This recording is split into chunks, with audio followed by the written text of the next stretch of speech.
नमस्कार दोस्तों। बौद्ध धर्म का दूसरा पार्ट, आइए देखते हैं इसमें क्या है। तो जो बौद्ध धर्म है उसके बौद्ध के चार आर्य सत्य क्या थे। तो बौद्ध धर्म के चार आर्य सत्य, तो बुद्ध ने चार आर्य सत्य बताए थे कि दुख दुख दुख का समुदाय और दुख का निरोध और दुख का निरोग नियम से प्राप्त प्रतिपादन, यानी उसका मार्गदर्शन कैसे कर सकते हैं। आगे देखो, तो पहला है दुख। तो दुख, उस बुद्ध ने बताया कि जीवन जो है वो दुख है। जीवन दुख और संकटों से पूर्ण रूप से भरा हुआ है। ठीक है। दूसरा बताया दुख का समुदाय, इसका मतलब है कि दुख जो है उनके कारण भी हैं। और जो तीसरा तीसरा सत्य है ये है कि दुख के जो निरोध है उनका अंत भी है। और तीसरा मतलब फोर्थ लास्ट है कि जो दुख है ना उसका मार्गदर्शन कर सकते हैं किस तरीके से। तो इसमें बताया चार आर्य सत्य है। और बुद्ध साहित्य के तीन पिटक जो मतलब एग्जाम में पूछे जाते हैं तो बता दें। तो जैसे कि पहला है सूत पिटक। सूत पिटक क्या, धर्म के बुद्ध ने धार्मिक विचार का संग्रह जो बताया है उसको कहते हैं सूत पिटक। विनय पिटक और तीसरा अभिधम पिटक। तो इसमें विनय पिटक में बताया है कि बुद्ध दर्शन की विवेचना। तीसरा है अभिधम पिटक, बुद्ध के दार्शनिक विचार जो बताएं। आगे चलते हैं।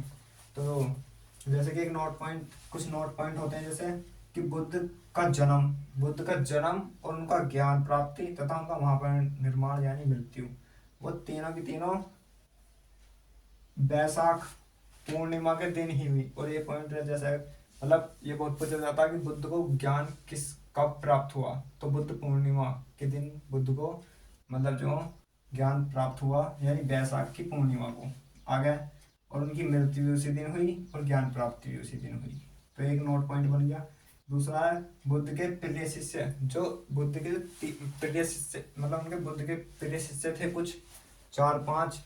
तो उनमें से एक प्रिय शिष्य थे आनंद। तो आनंद के कहने पर स्त्रियों को बुद्ध धर्म में प्रवेश देने लगे बुद्ध। आगे है बुद्ध को ज्ञान प्राप्ति। तो बुद्ध को ज्ञान प्राप्ति पीपल के पेड़ के नीचे हुई थी, लेकिन कहाँ पर हुई थी वो पीछे वाले पार्ट में रह चुका था। तो इसमें बता दिया है बोध गया में। बौद्ध धर्म की पवित्र दिशा कौन सी थी। तो बौद्ध धर्म की पवित्र दिशा थी दक्षिण। आगे है तो बौद्ध धर्म का प्रचार प्रसार किस भाषा में है, पाली भाषा में। यानी बौद्ध धर्म की जो भाषा थी वो कैसी थी, पाली भाषा। तो आगे चलते हैं। बौद्ध धर्म में संस्कृत का प्रचार कब हुआ या प्रयोग कब हुआ। तो वो हुआ अभिधम पिटक से प्रारंभ हुआ था। अभिधम पिटक से प्रारंभ हुआ। चौथी बौद्ध संगीति हुई थी कनिष्क के समय में, उसमें क्या हुआ, जो बौद्ध धर्म है वो दो भागों में बढ़ गया, हीनयान और महायान।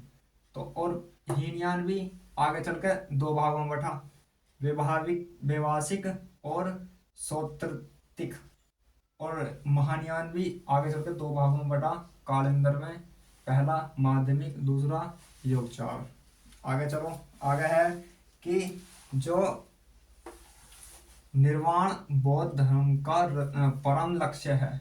जो निर्वाण बौद्ध धर्म का परम लक्ष्य है उसका अर्थ है दीपक का बुझ जाना। तो इसका अर्थात जीवन मरण चक्र से मुक्त होना या मुक्त हो जाना। अगला नोट है बौद्ध धर्म ने समाज के दो वर्गों को अपने साथ जोड़ा, जिसमें दो कौन से वर्ग थे, पहला वर्ग था स्त्री और दूसरा वर्ग था हमारा शूद्र। दोनों को इसमें जोड़ा। आगे बौद्ध अनात्मकवादी थे, मतलब बौद्ध क्या थे, अंधविश्वास पे मतलब विश्वास नहीं करते थे। अंधविश्वास मतलब मूर्ति पूजा वगैरह ऐसी चीजों पे, यज्ञ वज्ञ ऐसी चीजों पे क्या नहीं करते थे, विश्वास नहीं करते थे। परंतु वे जो है पुनर्जन्म जो होता उस पर विश्वास करते थे। तो इन्होंने बताया कि पुनर्जन्म पर विश्वास करते थे। आगे बिहार एवं बंगाल में जो पाल शासक थे उन्होंने बौद्ध धर्म के प्रचार में एक यूनिक यानी अद्वितीय सहयोग दिया यानी योगदान दिया। आगे नालंदा विश्वविद्यालय और विक्रमशिला विश्वविद्यालय, दोनों विश्वविद्यालय बौद्ध शिक्षा के लिए प्रसिद्ध थे या एक प्रकार से समझ लो प्रधान केंद्र थे। आगे बहुत इंपॉर्टेंट है, जिसे कहते हैं मोस्ट इंपॉर्टेंट है ये जो तालिका बनी हुई है, इसमें है सभा। तो टोटल बौद्ध संगीति कितनी हुई, तो 4 बौद्ध संगीति हुई। उसमें चारों में जब मतलब पहली कब हुई, तो पहली बौद्ध संगीति 483 ईसा पूर्व में हुई, मतलब गौतम बुद्ध की मृत्यु वाले उस वर्ष में 483 ईसा पूर्व में हुई। कहाँ पर हुई, तो राजगिरी में हुई। राजगिरी में हुई तो अध्यक्ष कौन था उस टाइम पे, तो महाकश्यप था। और जो तुम्हारा शासक था अजातशत्रु था। दूसरी बौद्ध संगीति 383 यानी 100 उस पहली संगीति के 100 साल बाद, बीसी का मतलब था बिफोर क्राइस्ट। आगे कहाँ पर हुई, तो वैशाली में हुई। वैशाली में कौन था अध्यक्ष उस समय, तो कौन था, सबकामी। और तुम्हारा जो शासक था वो था कालाशोक। आगे भाई आगे दिया है तीसरी बौद्ध संगीति। तो तीसरी बौद्ध संगीति जो हुई थी वो 255 बीसी में हुई थी। और कहाँ पर हुई थी, पाटलिपुत्र में हुई थी। शासन मतलब अध्यक्ष कौन था उस टाइम पे, तो मोगलीपुत्र तीसन था। और किसके शासनकाल में हुई थी, तो अशोक के शासनकाल में हुई थी।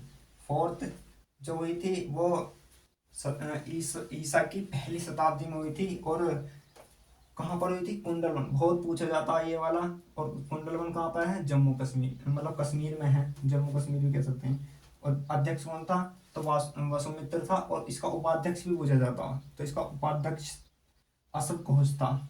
और किसके समय में हुई थी, कनिष्क के समय में। और मैं एक बात और बता दूं, जो ये हीनयान और महायान है, ये भी कनिष्क के समय में ही 2 भागों में टूटे थे।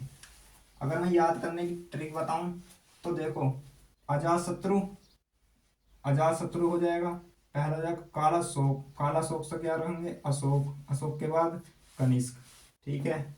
और पाटलिपुत्र, आर वी, आर से राजगृह और वी से वैशाली, आर वी पी के, यानी पाटलिपुत्र, के से कश्मीर। कर सकते हैं याद, यहाँ पर कर लो। तो इसमें कैसे कर सकते हैं, इसमें ट्रिक बना सकते हैं, M S M S M S M S.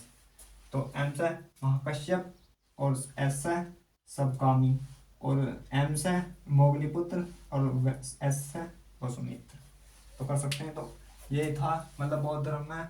बाकी जो है बहुत सारा है वैसे बौद्ध धर्म में, लेकिन मोस्ट परीक्षा के लिए तो यही काफ़ी है। ये 2 मतलब जो पार्ट हैं इन्हों में ही सब कुछ छुपा हुआ है। और इनसे बाहर बहुत ही मुश्किल से आएगा, रियल केस है जो आवे। लेकिन ये मतलब काफ़ी है इतना। वैसे तो पूरी बुक है, लेकिन हम क्या सोचते हैं कि कम से कम समय में और मतलब कम समय में अच्छा ज़्यादा गेन कर सकें और उसे परीक्षा में सक्सेसफुल हो जाएं, बस इतना ही हम चाहते हैं। तो इतना ही काफ़ी है फिलहाल में। और मतलब परीक्षा के लिए काफ़ी इतना। तो धन्यवाद वीडियो देखने के लिए। और वीडियो को ज़्यादा से ज़्यादा लाइक करना चाहिए, और लाइक और शेयर करना चाहिए, क्योंकि ये ही मतलब इंसान जो यूट्यूबर होते हैं या फिर जो भी कोई वीडियो बनाता उसकी मेहनत का फल होता। धन्यवाद।